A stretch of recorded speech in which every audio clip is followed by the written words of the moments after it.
Welcome back. Today, we're going to talk about step number 9 of our 28-point furnace inspection. Step 9 is a heat exchanger or firebox safety inspection. So like we've talked about in previous videos, when we burn the fire out here, it goes back into that firebox. Well, inside that firebox is a big chunk of metal.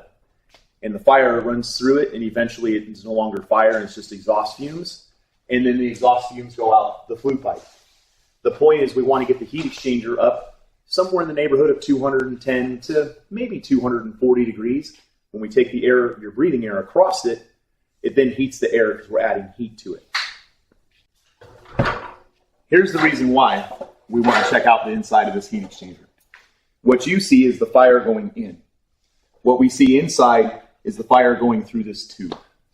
We don't want to look inside here and see any kind of thermal stress marks, breaks in any kind of metal, or separations of the seams along the back. What could happen is called the Venturi effect.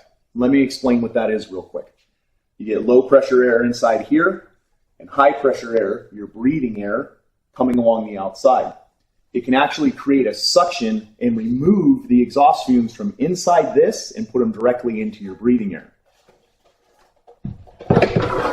Because this furnace produces the same type of exhaust fumes that your car does, we never want to have those exhaust fumes enter into your breathing air.